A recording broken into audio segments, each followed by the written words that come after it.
about 1886, a guy named Munson in Texas develops a grape, new grape, and he names it after Friedrich Munch because Frederick is just a big deal. Why is he a big deal? Man, he was, besides being a famous viticulturist, he was quite the theologian, sometimes controversial things he would do and say, but whatever. He was an abolitionist. He lived through the Civil War, obviously. He was a state legislator down in Jeff City. His brother George had a farm where Mount Pleasant Winery is. My understanding is George's son, George, actually built the wine that we still see here. Really lovely buildings. So that'll follow the topic, I'm sure, when Derek's here.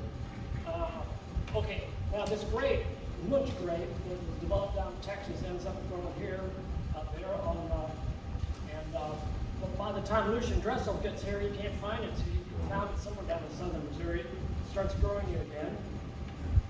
Now, luckily, there's one person in Augusta growing it, and that's Bill Savage growing the grape over on Nam Road. But this is really good news, Nobilize is making wine now out of that grape from Bill Sadler, and it's still in the barrel. It's never been bottled yet. They are going to withdraw a bottle out of the barrel for us that night, and we will sample it. Then, in western Missouri, there's a winery called TILIW, and their whole thing is about American grapes, especially Missouri grapes, which that's getting into some really obscure territory, but that's what they do. And lo and behold, I was there maybe 7 years ago, and I noticed they had the Munch grape there. Well, I got 3 bottles of wine from them. Actually, one is going to go to Derek, so, but that leaves 1 bottle from Nobilize, 2 from TILIW. That means we have 3 bottles, so we can all sample and taste it. Whatever, if we use plastic glasses, I promise to recycle them all. Fred Dressel is still acquainted with the TILIW winery, but he's closely associated with Nobilize, so I think he's going to be here that night. He's funny, and Bill Sadler said he will probably be here. I think I just covered everything. So I hope you guys make that next month. I put up. Hey, that's rather interesting. This is on the back side of the TILIW of Rosé, the Munch Rosé. Let's see, it says, according to the Surgeon General, you should not drink alcoholic beverages. There's the box. Okay, so it'll be fun. And then we have one more plug. This Sunday, all homemade German food right here in this building from 4 to 7. So please swing by. There we go. That was our plug for Volksfest. While she's switching computers, I'll take my opportunity to thank everyone from Augusta for being here, and special thanks to all of you who have come from Marthasville, Warrenton, Washington, Defiance. I had a friend I thought was coming from St. Louis. She may still come in, and so what a great audience. I always like to explain now, I am not a college-trained historian, so some would dispute the use of that. But I've been researching local history for about 35 years. And I did work at the Boone home for 12 years. I did work at Boone Monument Village for about 6 years. I've met several of the really prominent Boone historians. I consider Ken Camper a mentor. We were both with the Boone Duden Historical Society for many years, and I've learned a lot from him, and I will hopefully be mentioning him a few times this evening. One of the things I really like is a well-sourced biography, and I go to the notes in the back and I look for those sources. Where did they get their information? And a lot of the information came from the Draper manuscripts. Let's see. I was going to build a slide on Lyman Draper and didn't get that done. Oh no.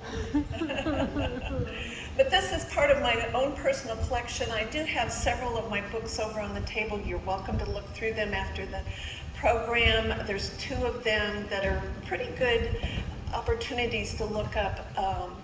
Boone descendants, some Boone descendants in Kindred of the St. Charles District, only goes up to the 1960s, so nobody's going to be in there after that. But prior to that, Lillian Oliver did a great job of gathering as much information as she could about the Boone descendants in the St. Charles area. That lower right corner is part of my children's collection that I keep at the Grob's house in Marthasville. And unfortunately, we're open the first Sunday of the month, the same time you often do things here in Augusta.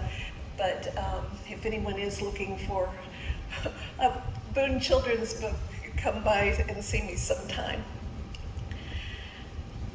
While Lyman Draper lived from 1815 to 1894, and in 1838 he began corresponding with Boone descendants and with people who had known Daniel Boone and all other pioneers of the Trans-Allegheny region. He compiled almost 500 volumes of notes and documents, and those have been microfilmed. I've often used the microfilm at the Catherine Linneman Library, but there are other libraries that have that microfilm. And he never wrote his own biography of Daniel Boone, but his resource material was used to compile the life of Daniel Boone up there. It's a great big thick book. And the Draper manuscripts are referenced in many biographies. One of my favorite books is my father, Daniel Boone, because that is questions and answers that Lyman Draper asked directly to Daniel's son, Nathan. And that's when Nathan was living down at Ash Grove.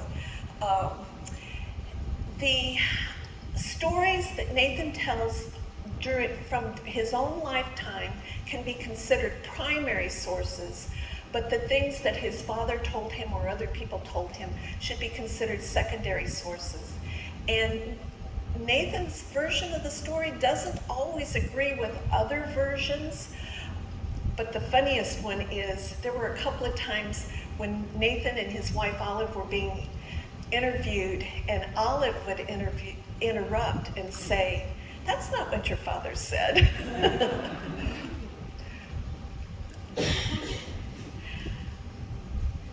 Many of the biographies of Daniel Boone concentrate on his years in Kentucky, which is only a quarter of his life. I have always made it my project to concentrate on his Missouri years.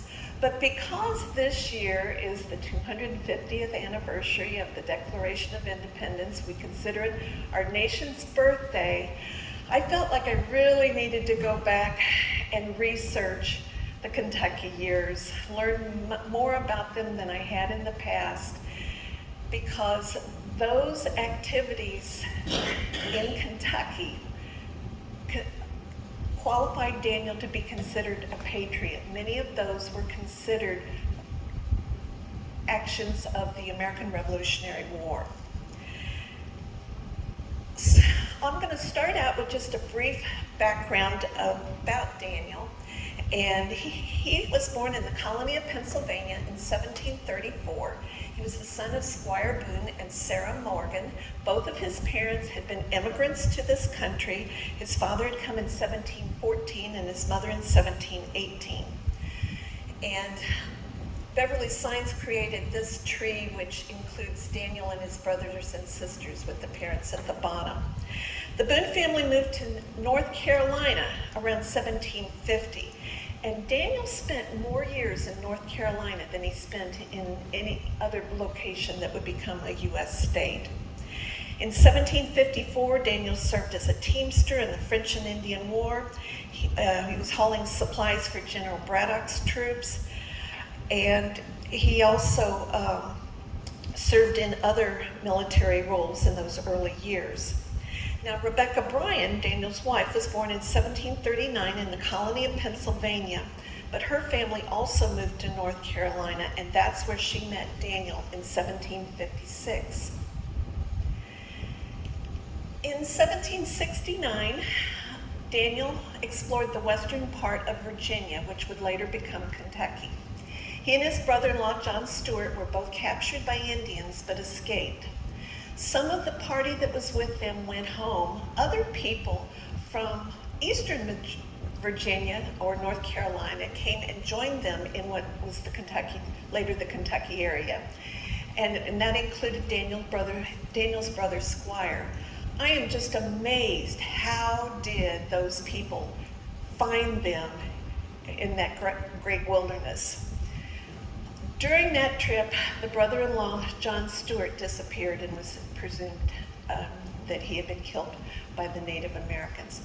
And this evening, I'm going to be using the term, kind of interchanging Indians, Native Americans, Indigenous, because I'm quoting so many of these different sources, and I'm using the terms that they used.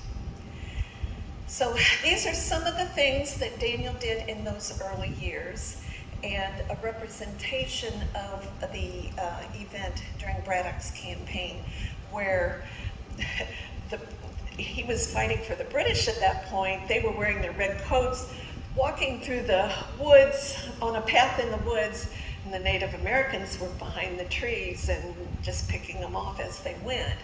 Daniel was driving a wagon load of supplies for the troops, and he simply cut the wagon off and rode his horse away when they retreated. So in 1769, this is considered a representation of Daniel Boone's first view of Kentucky.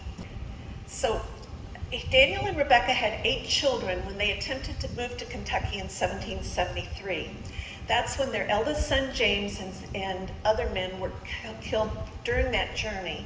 Everyone turned back and abandoned their plans for 2 years.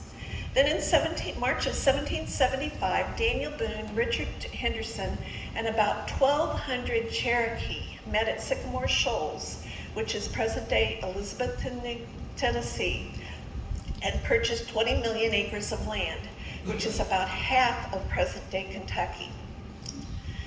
At that point, Boone and 30 men began improving the Wilderness Road into Kentucky, and then they began construction of Fort Boonesboro. They had to wait until after the birth and subsequent death of the 9th child, William, before the family moved into Kentucky. Daniel led settlers through the Cumberland Gap on behalf of the Transylvania Company. This group wanted to profit by selling to settlers the land they bought from the Cherokee. This scheme was not approved by Virginia or the New Continental Congress.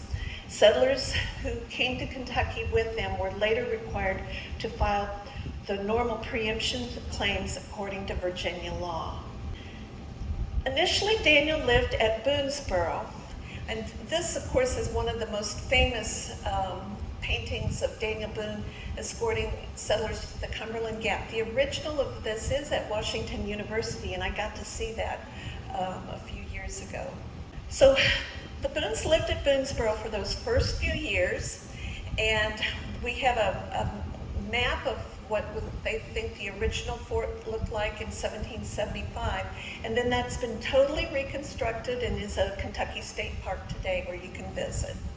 200 years ago, next month, this incident happened, and it's probably one of the most famous incidents, when Daniel's daughter Jemima and Fannie and Betsy Calloway were playing in a dugout canoe on the Kentucky River.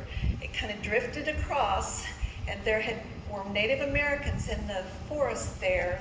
They were of 2 different tribes, Cherokee and Shawnee, and they went up and grabbed the girls and ran off through the forest. They were screaming and apparently leaving enough of a trail that Daniel and other settlers were able to follow the trail and were able to rescue the girls. May of 1775, it was decided that the Virginia militia, and Kentucky was part of Virginia at that point, needed to be overhauled. And Patrick Henry proposed to the Virginia legislature that a well-regulated militia composed of gentlemen and yeomen is the natural strength and only security of a free government, and therefore that this colony be immediately put into a state of defense.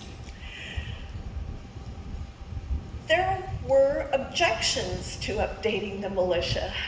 There were people who argued with Patrick Henry, and that's when he made his famous speech, which carried the day with "Give me liberty or give me death."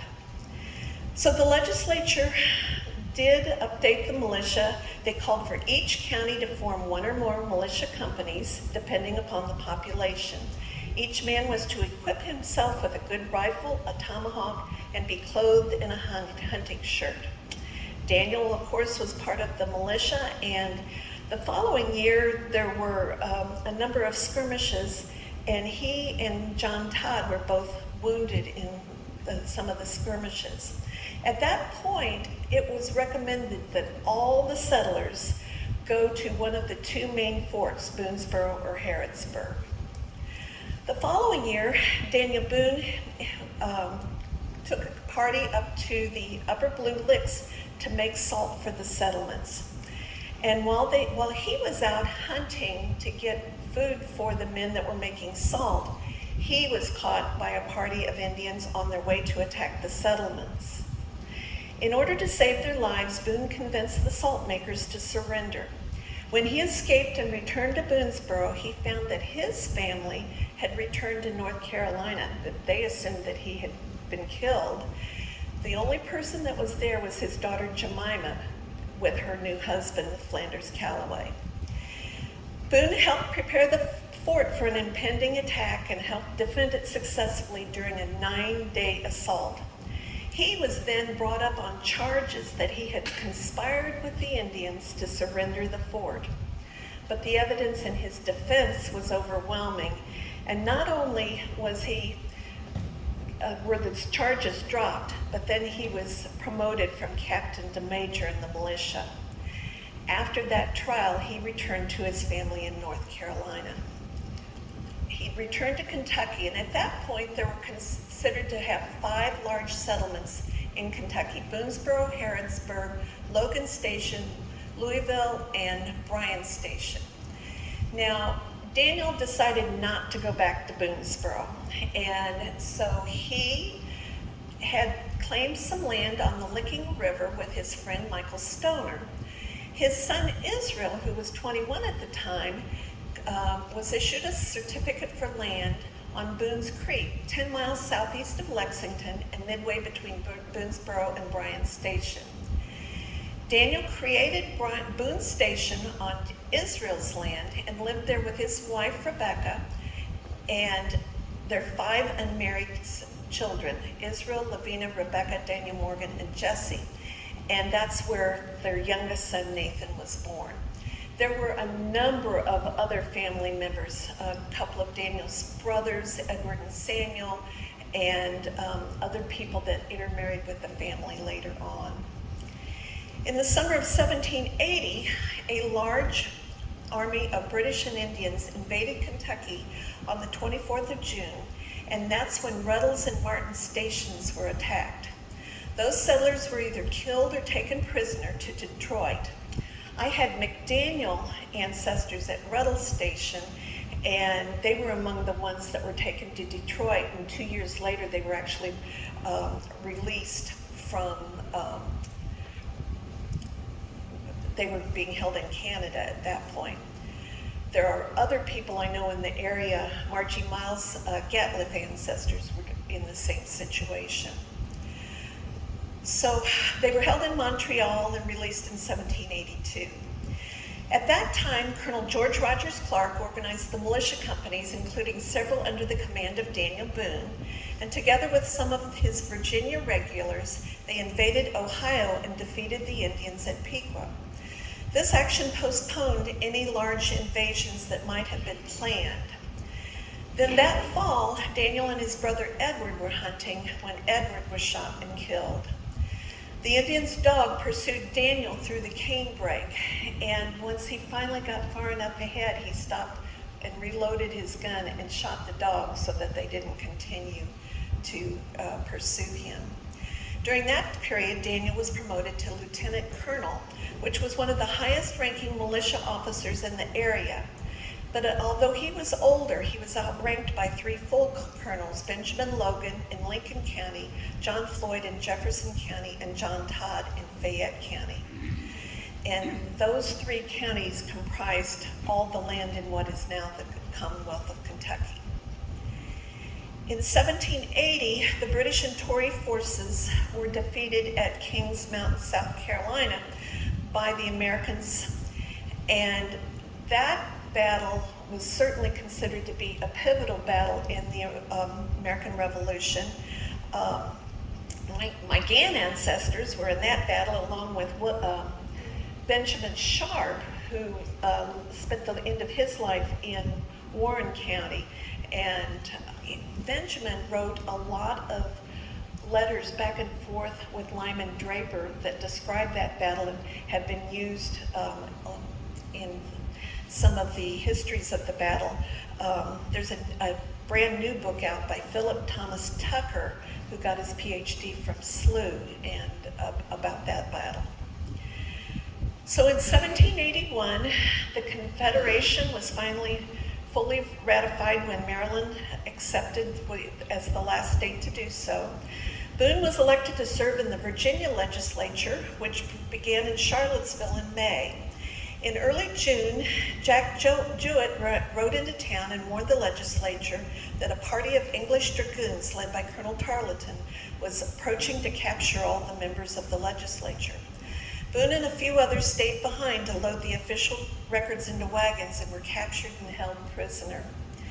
British officers decided Boone was a man of little importance and let him go.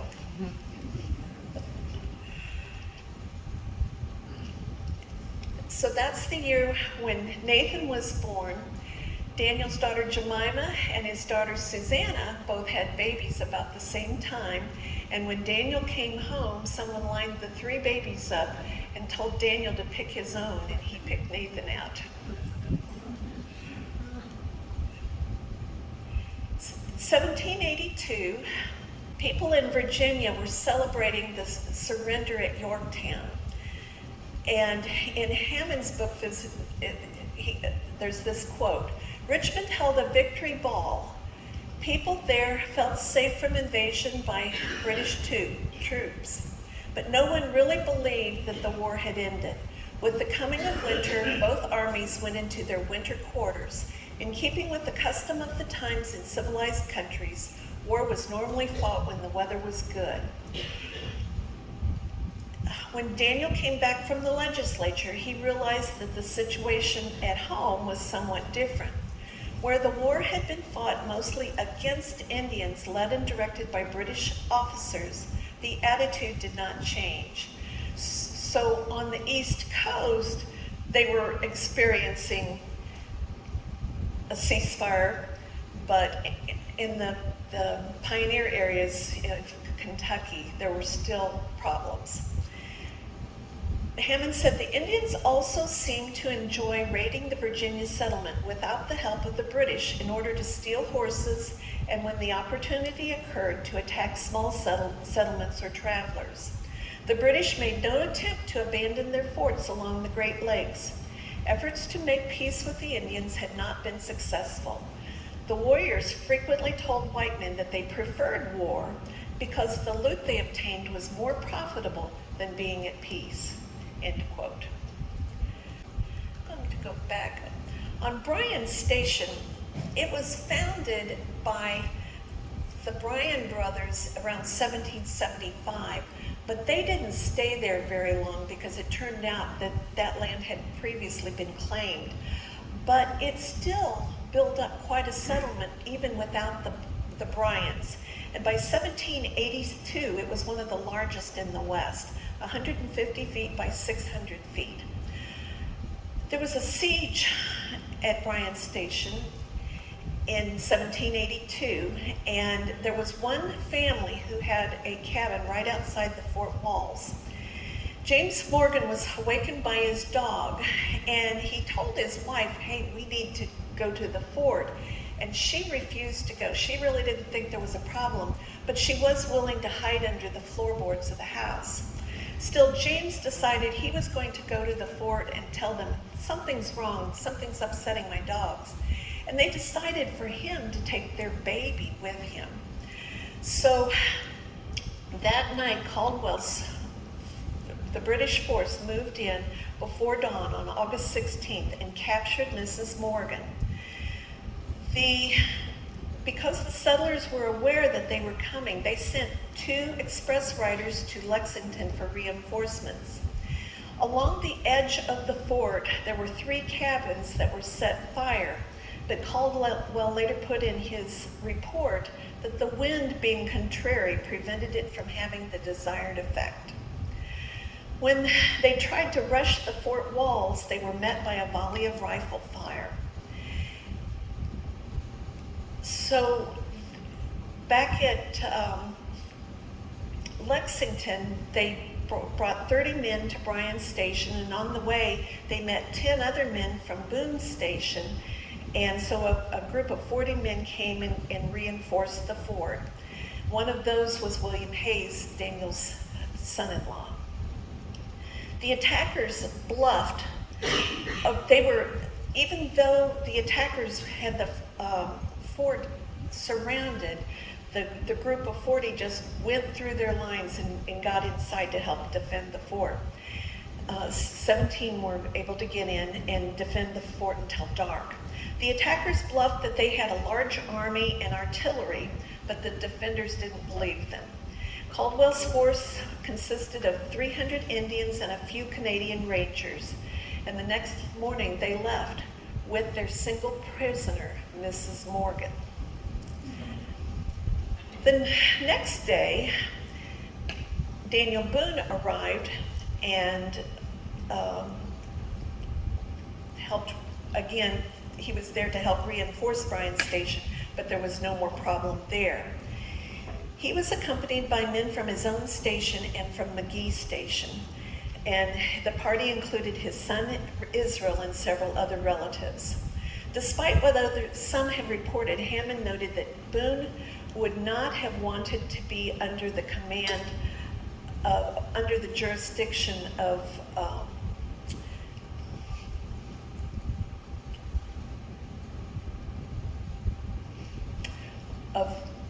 the man that had put him up for the of charges, treason charges, formerly at Boonesboro. But they did all work together despite their past. Lincoln County had a much larger population than the adjacent Jefferson and Fayette counties. The ranking officer from Lincoln was Stephen Trigg, and Major Hugh McGarry was likely second command. Captain Robert Patterson was the other officer, along with Daniel from Fayette County. So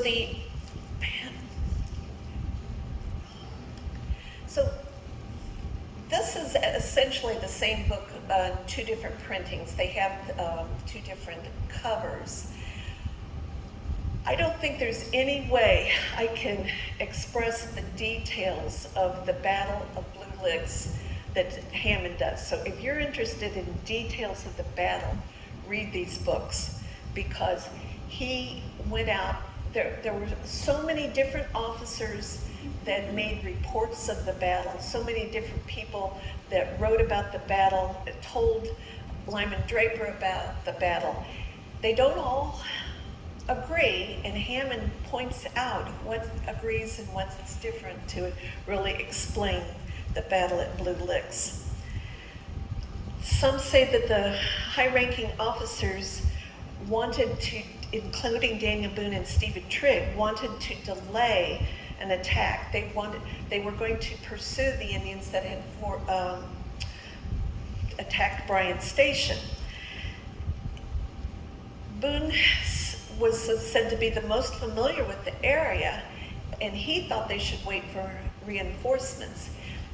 He felt that they were going to be waiting for them where the timberline began on the opposite hill. And he thought it would be better to come up behind them. But Hugh McGarry, and in Nathan Boone's statement to Lyman Draper, he said, McGarry spurred his horse into the water and called out, "All who are not damned cowards, follow me, and I'll show you the Indians." One and another began to follow under this imputation. Seeing the mass going, Colonel Boone, who thought Major McGarry was throwing out an imputation against his bravery, said, "I can go as far as any man," and joining the advanced soldiery, as did the other officers. They had to cross a ford in the creek there, the river. It was deep water on both sides, and there was only enough room for one horse to cross single file. Then the men proceeded up the hill and formed a line near the timber line. And Hammond, according to Hammond, he said Todd committed his men to foolishly by getting isolated in a bend in the river with only one escape route. They didn't know if the enemy was going to stop or retreat or turn and make a stand. So as they were approaching the tree line, that's when the Indians turned and attacked the settlers. Boone's company was able to push them back about 100 yards across a ravine, but during that advance, he killed an Indian, and while he believed he had killed Indians on other occasions, he said that was the only time he was sure that he had killed them. During this confrontation, Trigg and Todd were both killed, and the other officers began retreating. McGarry ordered the retreat, but Daniel's company was not aware that the battle was lost. McGarry rode up to Boone and told him that the Indians were all around him. He ordered his men to collect together and break through the enemy line. Upon reaching the horses, each man took the first within reach. Daniel saw his son Israel killed just as he mounted his horse. Israel had stayed on the battlefield waiting for his father to find a horse. And there are about 3 different stories about that horse that are in the appendix of this book. One is written by the daughter of the owner of the horse, and so I want to read that. This was Boone's niece, Sarah Boone Hunter, daughter of Daniel's brother Edward, and she talked to Draper in 1853. Daniel Boone's horse was shot. As he stood in the midst of the battle in confusion, having no means of escape, suddenly he heard the noise of a horse in full speed coming toward him. He saw that it was Aunt Martha's, my mother's noble black mare. He hallooed, "Hoo!" She stopped. He leaped into the saddle and escaped. According to Hammond, some of the stories say that Daniel tried to carry his son's body to a secluded place, but Hammond doesn't believe he did. During that battle, Boone lost 15 of his men as compared to 50 that were lost among the Lincoln County militia. During the confusion of the battle, Mrs. James Morgan, that prisoner, was able to escape. She started walking down the Buffalo Road, and who did she come across but her own husband, wounded? And he had simply been abandoned by his comrades. She took care of him until he was able to walk, and the 2 of them were able to reach to safety. They never mentioned the baby again. I'm assuming he had left the baby at the fort when he had gone out to fight. So by September, 8 large stations had been captured or abandoned due to threatened attacks. Various reports were filed. And today it may seem odd, but many of the Virginia leaders blamed General George Rogers Clark for the defeat at Blue Licks. Even Boone stated that the fort at Louisville did no good in protecting anything except Louisville, a town without inhabitants. Earlier in the year, the governor had ordered Clark to build a fort at the mouth of the Kentucky River, but there had been various excuses for that delay. and so he didn't feel like they were being adequately supported at that time. So they again mounted a retaliatory raid, and on November 1st, various companies marched to the rendezvous at the mouth of the Licking River. Benjamin Logan was in charge of 2 Lincoln County battalions. John Floyd of Jefferson commanded a battalion. Daniel Boone had been promoted to county lieutenant of Fayette County and led a battalion as a full colonel. So that's why late in life he's often called Colonel Boone. The troops crossed the Ohio on November 4th. The first objective was the Shawnee town of New TILIW-Cathie, or Standing Stone, on the Miami River. When the Indians became aware of the advance, they abandoned their towns, and within a few hours, 2/3 of their towns were burned. When the British and Indians did not mount a counterattack, the militia returned home and were mustered out between November 21st and 25th.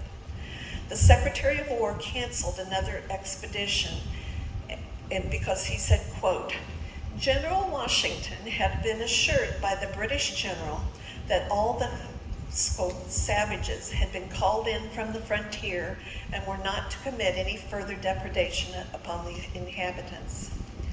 In spite of this, the inhabitants of Kentucky, the Virginia frontier, experienced numerous and nearly continuous raids on their settlements for the next 10 years. Before the end of the year, Daniel Boone was leading the Fayette County militia, and in 1783 he was instrumental in planning expeditions against invading Indians, as well as conducting all the affairs of state required by his office as county lieutenant. This was not a good paying profession, so he had been educating himself to become a surveyor. In December, he was nominated and installed as deputy surveyor of Fayette County and obtained a certificate of capacity and ability. Between 1782 and 1797, Boone traveled 4,600 miles, making 163 surveys for 378,000 acres of land. He made a good income as a surveyor, and this enabled him to speculate in land. In 1786, he also started a store and tavern at Limestone.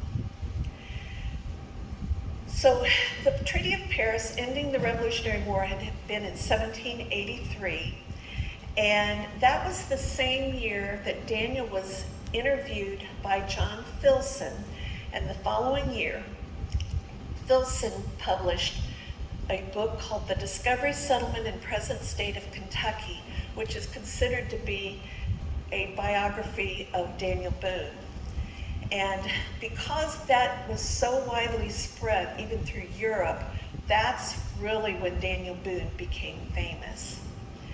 So other things that were happening in the formation of the country at the time, 1787, the Constitutional Convention convened in Philadelphia, and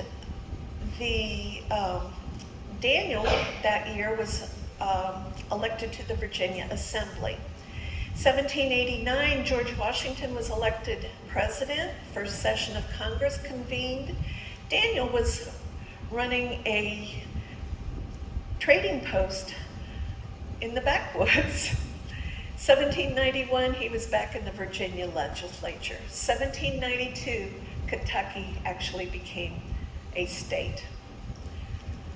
So during the 25 years after North Carolina, the Boone family moved around, and including they lived several years in an area that became West Virginia. And then finally, in 1799, the family moved to Upper Louisiana, which became Missouri. But Daniel was not the first member of his family to come to the Spanish territory, which later became Missouri.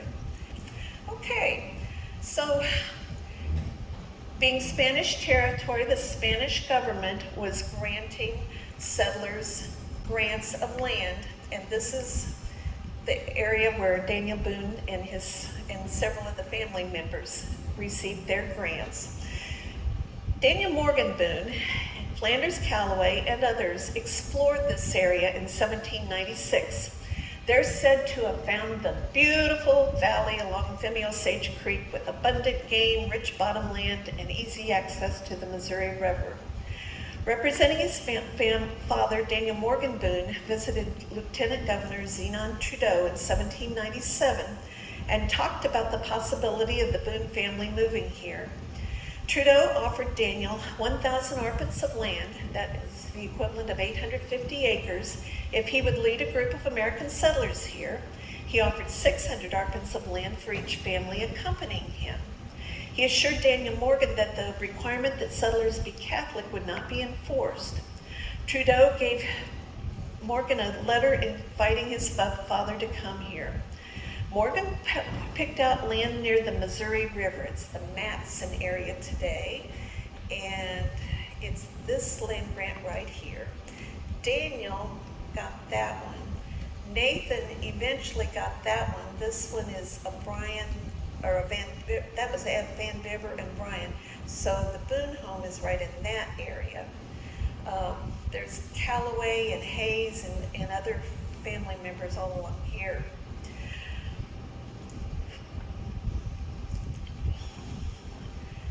So Daniel Boone picked out his land, and Trudeau bent the rules. At that point, before they received the actual grant, they were supposed to live here a year and make an improvement. And because Daniel Morgan had been here almost a year, Trudeau said that meets the requirement and went on and gave him a land grant, because Daniel Morgan had been here with 4 slaves and he was raising some cattle here. He received grant number 20, so that was very early. When Daniel Morgan went back to Kentucky to give his father the letter, he left his enslaved men here to construct a house and put in a crop, and this was in 1798. Several branches of the family made preparations to move, and finally they started gathering to make the trip. Some traveled by water and some by land. The next story comes from a man that I don't know anything about. He talked to Lyman Draper in 1883, so this is 84 years after the Boones arrived. His name was John Crum, K-R-U-M, but he described the Boones arriving. The main party crossed the Mississippi in the first week of October. Young Henry Dodge remembered Boone leading his family into St. Louis. He rode a sad-looking horse with saddlebags, rifle on his shoulder, leather hunting shirt, and a couple of hunting knives in his belt, accompanied by 3 or 4 hunting dogs. But he was greeted with pomp and ceremony. Both Trudeau and the new Lieutenant Governor were present to welcome the Americans. The small Spanish garrison paraded with flags unfurled, drums rolling, sabers flashing in an impressive display. It would be the only time in his life that Boone received military honors. In a private meeting, Boone presented the Lieutenant Governor with a list of 15 Americans, heads of household, immigrating under his authority. The governor told Boone that not only was he prepared to honor all of Trudeau's commitments, but he would lay off the country of the Vimeo Sage as a separate administrative district, with Boone himself as chief administrative officer. And this appointment came through June 11, 1800. Using Boone's list, the lieutenant governor issued each of the concessions of land for the people that were accompanying, each family that accompanied the Boones. Each applicant signed a petition stating that they having no other aim than that of living as peaceful farmer and subject of the laws of the government, will at all times provide an example of faithfulness and obedience. Boone would decide about the specific allocations of land, and to strengthen the land claims of the immigrants, Trudeau helpfully signed each concession in advance, dating them back to the date of the original author. And unfortunately, this previous dating caused a lot of problems when the Americans were trying to confirm these grants after the Louisiana Purchase. In order to receive final title to these tracts, they had to be surveyed and a plat filed. the land improved with a dwelling house, fences, cultivated fields, and a deed procured from the Office of the Governor General in New Orleans.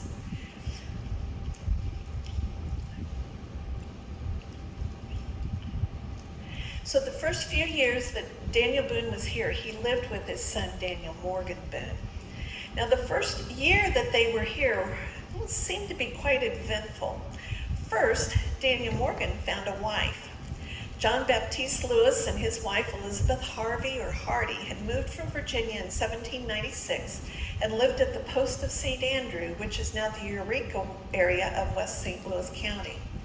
Their daughter Sarah was only 14 years old and Daniel Morgan was 30 when they were married March 2nd, 1800.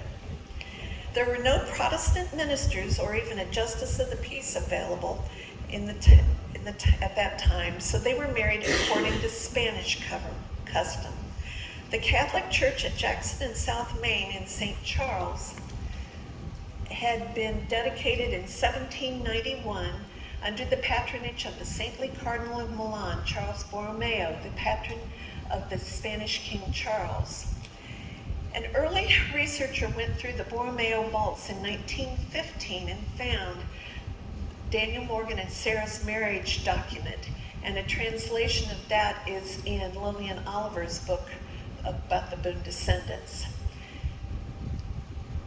Lucan, who was a priest there between 1798 and 1804, named both sets of parents on the document and then stated, "The couple assured us it was their intention to be married, and with the oath upon the Bible, they promised to answer truthfully to the questions that were put to them." And I've got questions 1, 2, and 3 up here on the board. And there were others as well.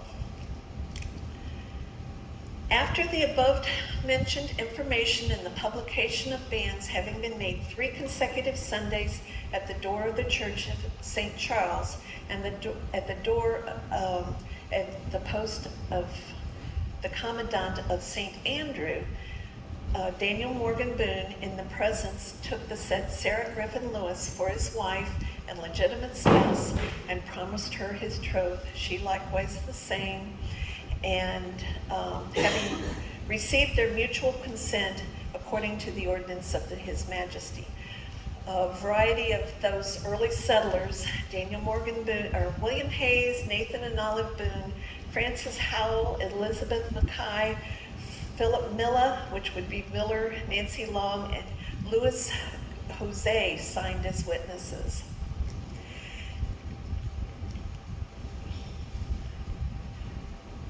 So Spain officially transferred Louisiana back to France in 1800, but Daniel and the other officials of the Spanish government retained their offices.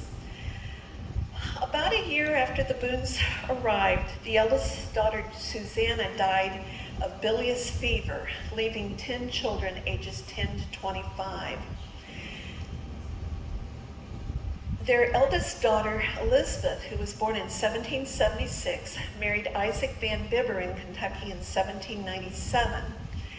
Their daughter, Matilda, may have been the first member of the Boone family born in Missouri. Initially, they settled in Darst Bottom, but then they bought land at Luder Lick, now known as Mineola, and that's where Isaac built his tavern on the Boone's Lick Road in 1821. And that tavern was one of the very earliest celebrations in Missouri of the 4th of July, and they had speakers come as far away as St. Charles. 2 of the other Hayes girls married James and Jonathan Davis. One of them lived in the Marthasville area, I know. Boone Hayes went back to Kentucky to marry his cousin and then came back. He was in Dodge's expedition up the Missouri River, and he ended up in Kansas City later in life. Died on his way to California in 1850. Daniel Hayes' home is part of the St. Charles County Parks in St. Charles County. And there's a a story of one of the cases that Daniel Boone had to hear as that chief administrative officer when, maybe I should just read it, I don't think I can tell it. So the first murder within the limits of Boone's jurisdiction was committed on December 13th, 1804. The criminal was indicted by the first grand jury that assembled north of the Missouri River after the cession of the territory to the United States. The preliminary hearing was held before Commandant Boone, who remanded the accused to what he called the calabozo in St. Charles to await the action of the grand jury. When the body assembled, 11 of the 12 members of the jury could not read or write. They could not write their names. But they developed what was the first indictment drawn in Louisiana Territory under the American government. In summary, it stated that one James Davis, late of the District of St. Charles in the Territory of Louisiana, who was a laborer, not having the fear of God before his eyes, but being moved and seduced by the instigation of the devil, on the 13th day of December 1804, at a place called Vimeo-Sage, made an assault with a rifle gun 4 feet long, valued $5, loaded and charged with gunpowder and 1 leaden bullet, fired and killed William Hayes, Daniel's son-in-law. Davis was freed on $3,000 bond pending trial, later being acquitted by the jury that tried him. Hayes had quarreled with Davis and had forbidden him to come on his place. When Davis disobeyed, Hayes threatened to shoot. Davis shot first, hitting Hayes, who later died. Since Hayes, who was armed with a pistol, was opposed by Davis, who was armed with a rifle, the jury returned the verdict of suicide, contending that a man with a pistol shooting at one with a rifle was inviting his own death.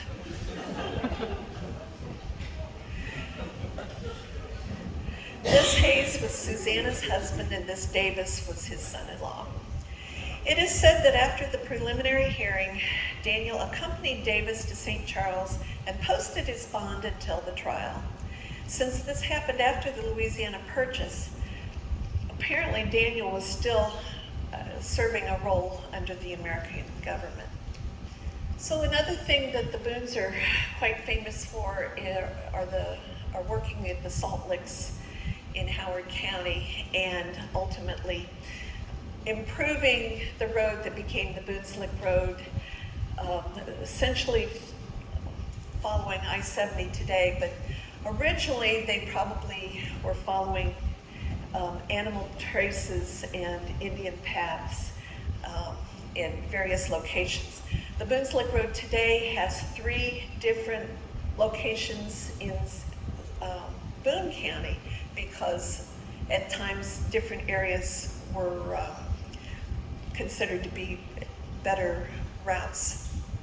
People known as rutnuts search for evidence of where the various trails passed, and when the Boones weren't making salt in the winter, they continued their trapping expeditions along various rivers. The War of 1812 sent many of the able-bodied men to various militia activities, including the Rangers. The Missouri History Museum has some receipts for some of Daniel Morgan Boone's services as a spy. He and Nathan were both involved in building blockhouses for the protection of the settlers. Jemima's son, James Calloway, was killed at the end of the War of 1812. Flanders Calloway was helping supply the troops, and it's said that Daniel even tried to participate in some of those activities, and they told him, "Grandfather, go home, you're too old."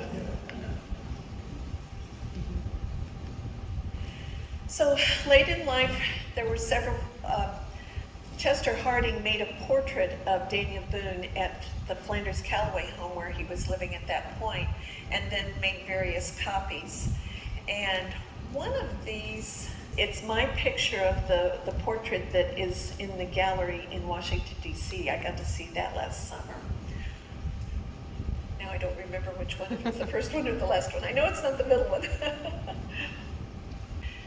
During the final months of Daniel's life, he was so frail that it was said that at times they had to support his head, and that someone was supporting his head at the time the portrait was made. There were several premature reports of his death. One of the earlier hunting trips, he thought he was going to die, and so he had directed the enslaved man, Derry Coburn, who was accompanying him, where he wanted to be buried. He was able to recover during that trip and returned home. And he was staying at the Callaway home when he developed his final illness. He recovered enough to go to Nathan's home, where he died September 26th, 1820, which incidentally was Nathan and Olive's 21st wedding anniversary. He was taken back to Callaway's, where so many people showed up that the funeral had to be held in the barn. And there is, of course, a question on exactly where he was buried and whether he is there today. This picture is one of the ones in the Bryan collection at the State Historical Society in Columbia, but it's also been copied in some other locations. And this is the Bryans supposedly at the cemetery at a very early time, right after photography began, looking at the condition of the cemetery at that point. This is the original plaque that was on the stone, which of course was stolen and then replaced by the DAR a few years ago. Now, I always like to say I'm working on several PhDs, but in this case, that's projects half done. So I've got quite a few projects that I'm working on, and I do have 3 talks coming up, including one next week in Arkansas at our family reunion. But anybody that wants to come, the September and October programs are both free. Are there any questions? Bilious fever? Pardon me? Bilious fever? Probably one of the things from drinking bad water, chronic diarrhea. Oh, yeah, this was some other sources of information. The Boone Road Association has a wonderful website, and they have this area where you can put in a search term and it will tell you a little bit about that search term and where to get more information. And they're wanting to get federal recognition from the National Trails Act, I think it is, for the Boone Slick Road. And then this is just some of the other resources I frequently use. The Boone Society, of course, is the family organization. The Boone Slick Historical Society is for the area of Howard and one other county at that area. They have a great quarterly, which they have online, and you can search those online.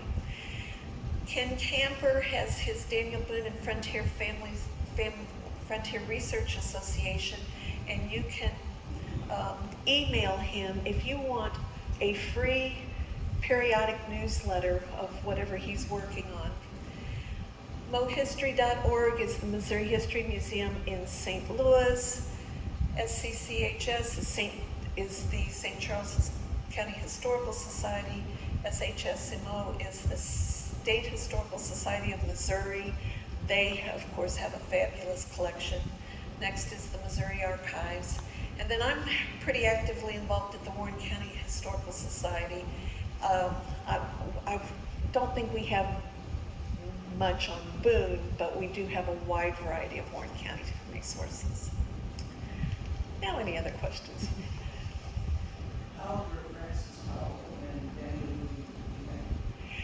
You know, I don't know much about what they did after they got here, just that there was that connection when Daniel Morgan Boone got married. Let's see. there had to be some connection because, who is it? Oh, Newton Howell had land in Warren County, so that wouldn't be with the Boones, but yeah, I haven't studied that much. Sorry. Tom. Is there still more to be discovered about Daniel Boone's life, or has the material been thoroughly researched?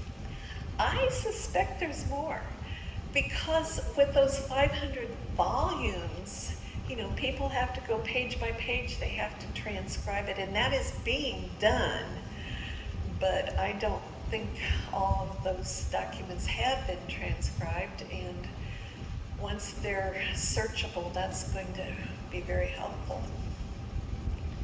Cathie, what's your opinion on the debate on where he is buried? Gotta throw that question in. There is one book over there that tells all about the different stories, who said what and whether it's credible. I just can't understand why. Was it Jefferson Callaway, Alonzo Callaway?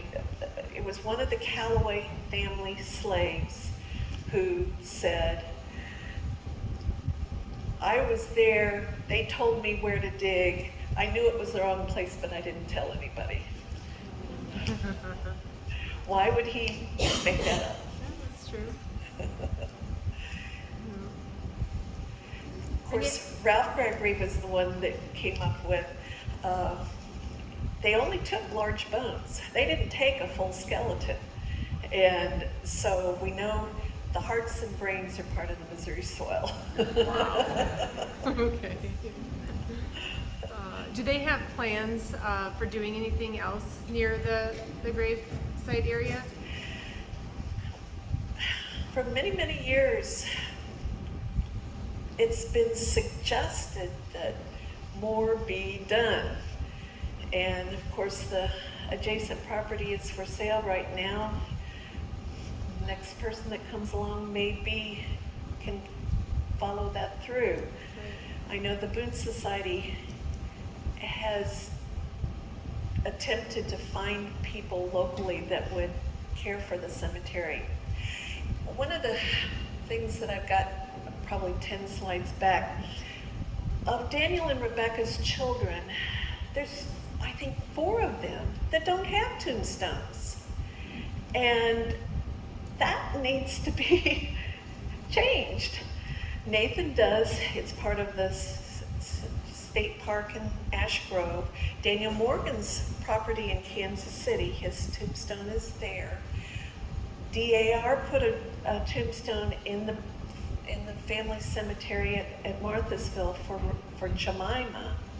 There is not one for Susanna. Where she was buried is probably could be in the river today, but at least that area could have something. I think she lived closer to what's now Defiance.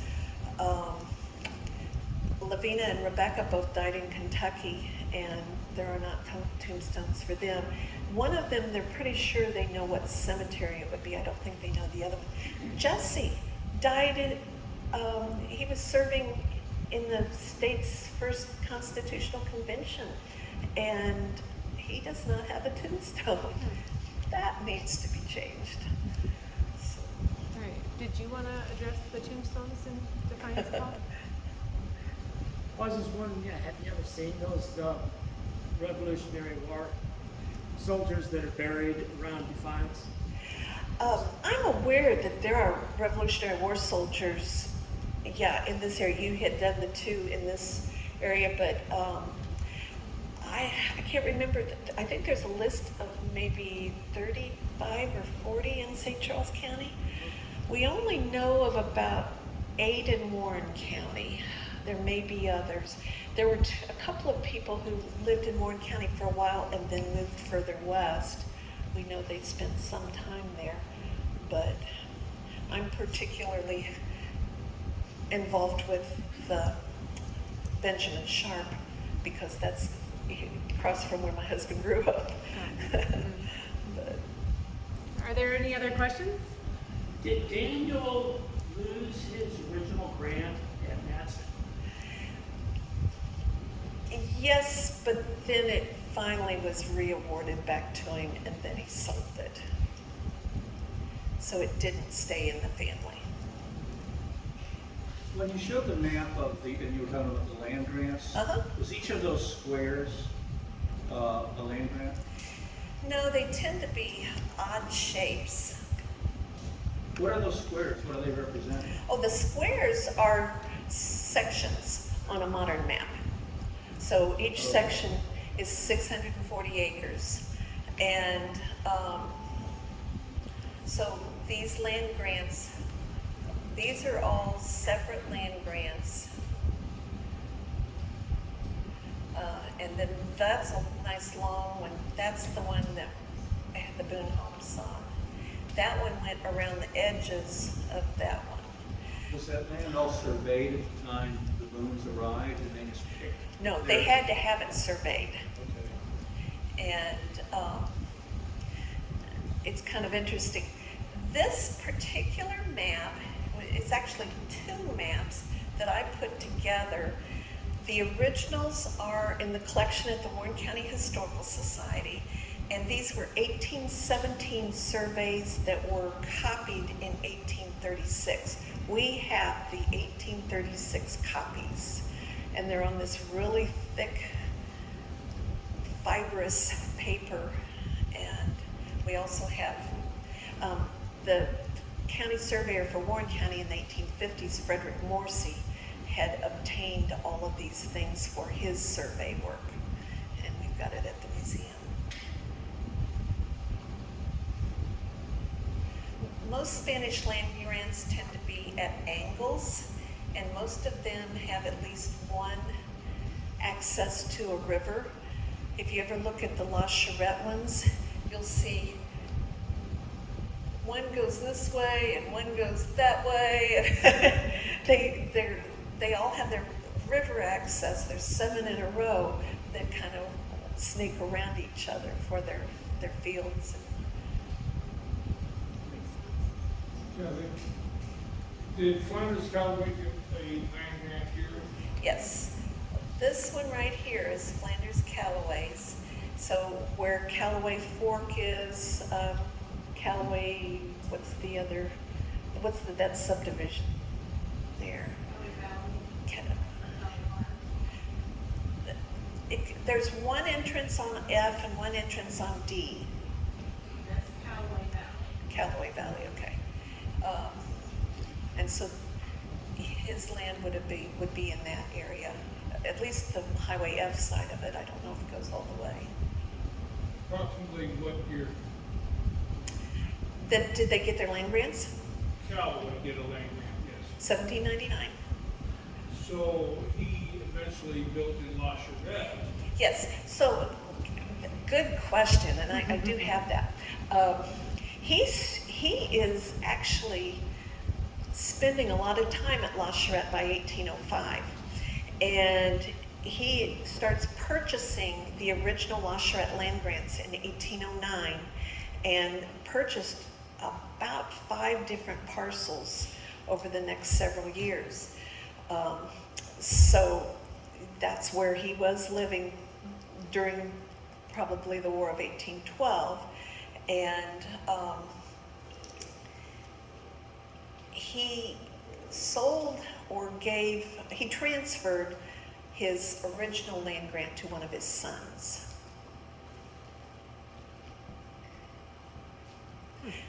There are a lot of people that transferred land grants back and forth, back and forth, back and forth. I mean, Nathan's original land grant was to a man named Robert Hall, and Squire Boone had a land grant up in Lincoln County that Ken said that it was like the corners of the settled area each had one of the Boone land grants. There was one, of course, over in Montgomery County and Litter Lick and all. Do we have any evidence when Daniel Boone started living with Flanders and La Charette? It looks to me like it was off and on. you know, he'd go spend 6-9 months with one family member and then go to another, and he just kind of went on extended visits, but it seemed like he was at Callaway's more than anywhere. And that would be from the different people, like the different explorers that stopped at Callaway's and said, okay, I was there at Callaway's in 1814 and Daniel Boone was there. I got to meet Daniel Boone at Callaway's in 1817 or whatever it was, you know. The missionaries always stopped at Callaway's and other explorers. So then I guess on that note, then I guess for locals or the ones that know the story, that's Nathan's home, but it's advertised as the Daniel Boone home. Correct. Why didn't they do that with Callaway then? Why didn't they use that home for the county destination? Well, the Callaway home was a log home, and you've got your big stone mansion. Everybody. I mean, was it because that's where maybe he had passed and they could use that room? And then, Yes. Okay. I would say that's probably a good part of Okay. it. And that was the place he wanted to go back right before he died. Good He point. wanted to go see the little children. Yeah. And then I was going to also ask you, just because you know so many of these little details, and you were referencing some of the stories that came from the books, yes, but the average person maybe doesn't know. What's one of your favorite, did you know this about Daniel Boone? Little, not story, but quirky little fact. You have too many, or? I don't know. Because you've done tours, and you know, I guess maybe if there was a group of kids coming through, what's one fun little fact of, you know, his life exploring or time with his family? I put you on the spot, sorry, I mean, Cathie. they did say that he made things for his grandchildren and passed those on, and he liked to talk to grandchildren. And there are those who said that he liked to surprise them and scare them by climbing in his coffin and things like that. Now, that part I don't know. Are there things that are maybe kept, preserved of some of those items, maybe that he gave his grandkids? You know, there's like the Filson Club in Kentucky. I haven't ever been there, but I think it's supposed to have A lot. some actual artifacts. A lot of artifacts have been in private hands over the years, and I don't know what happened to them.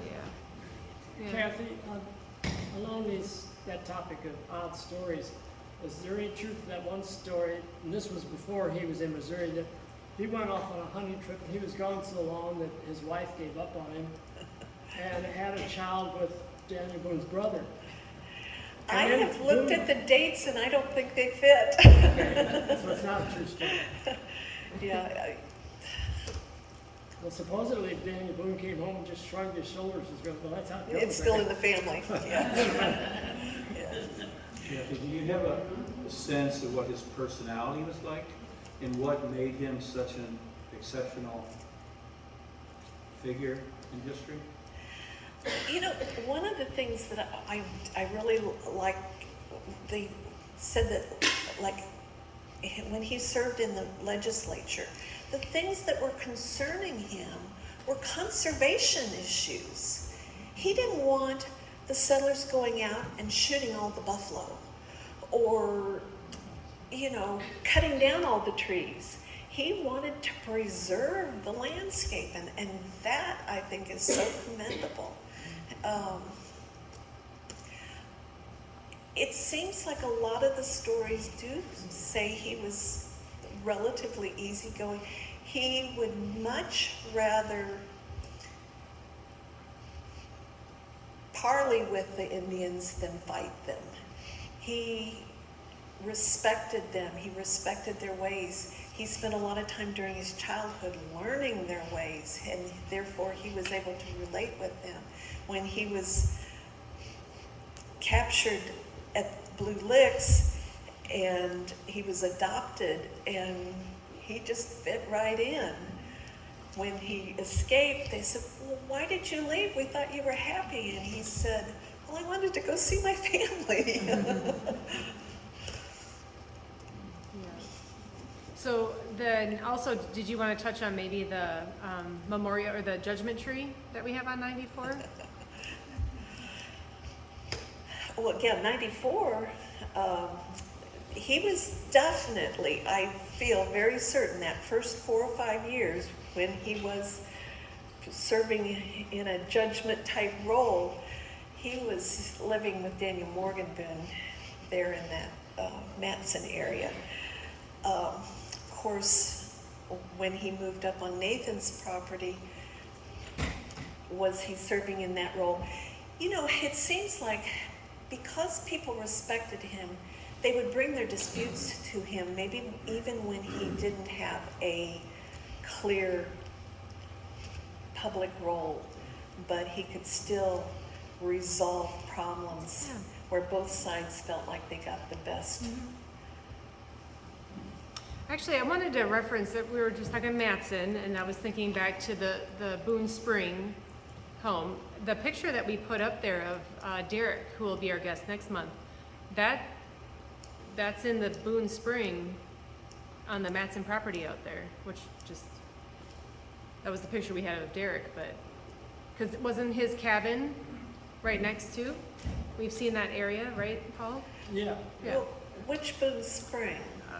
The one that actually was providing water to the fort there in Matson. Okay.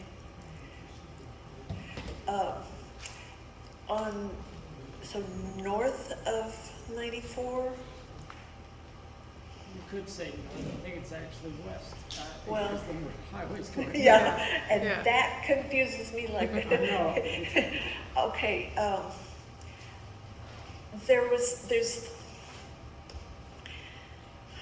if 94 was east and west, south of the highway, there was the stone building that Lindenwood took down, Yeah. that, I don't know. And then there was, north of there was the Koenig farm, Right. and there's a spring house that had a door from one of the original buildings. I don't know about the door, but the stones supposedly came from the fort. The four blockades, whatever you call them, in the corners were stone. And that stone supposedly was reused to build that spring house.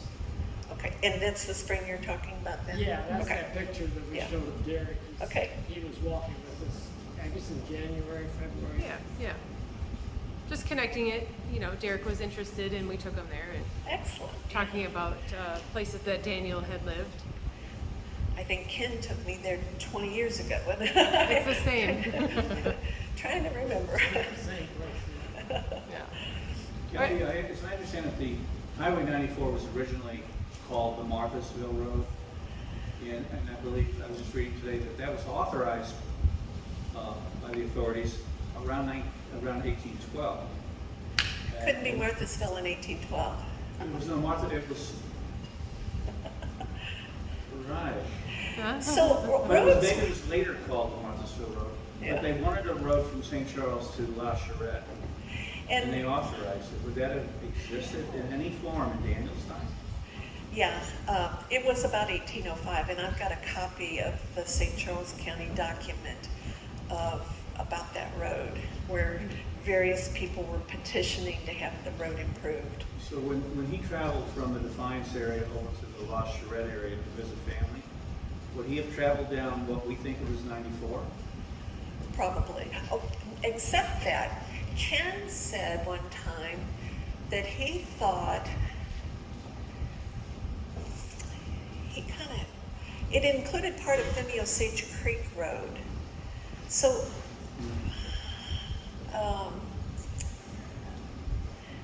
and I don't know why, but a lot of times they wanted the roads to not be so close to the river because of the marshy areas, because there were so many streams to ford and things like that. So they kind of go up and then back down again to, in their travels. Get up on the bluff. Cathie, would you mind if I interject a little anecdote about Daniel Boone? About Daniel Boone? Yeah, Or about the Callaway House? I figured you wanted to. I'm sorry? Okay, go ahead. Well, I want to make sure everybody hears, because I think this is extraordinary. My brother and I just visited a couple weeks ago for the John Coulter tour in New Haven, where they take you up on the bluff, where there's a little monument, he may or may not be buried. It was pointed out there that John Coulter lived on Beth Creek. I don't know if any of you are familiar with any of that history. That's outside of New Haven. They don't know exactly where on Beth Creek, but we stood on the hill, and it was pointed out by the guide there that it was a beautiful view. You could look east and see the Missouri River to the east. You could see the Missouri River to the west. And if you look down the hill here is Beth Creek that empties into the Missouri River. Now that's basically across the Missouri River from its north of Treelor area, somewhere in that area. I don't know exactly where that was, and maybe that's where the ferry used to be that used to cross the river. But it was pointed out that it's a beautiful view, and I comment at that time, that's not just a beautiful view. We've got Daniel Boone lived at La Charette on the north side of the river, and when you look at when you stand on that bluff and you can see where John Coulter lived, and you can see the view of the Missouri River, you can see also where the Flanders Callaway home and La Charette was. So these two explorers that are possibly the two most important explorers in the early Americas were all over the country, one way or another. John Coulter was part of Lewis and Clark. He went all the way to the West Coast. When he ended that, he ended up coming back and settling in New Haven, across the river from Daniel Boone that explored most of the east part of the country. So these two explorers could have chosen anywhere in the United States. Maybe there were circumstances with land grants and so forth, but they chose this area, and we are extraordinarily blessed to be in this area and proven, I think, by that anecdotal information. Yeah, that's neat. Yeah, thank you. I'm really proud of that. that I live here, not that I figured it out. Thanks, Bill. Well, if there's no other questions or comments, then Cathie, is there anything that you wanted to say to wrap up, or no? Thank you all for being here. Yeah, thank you.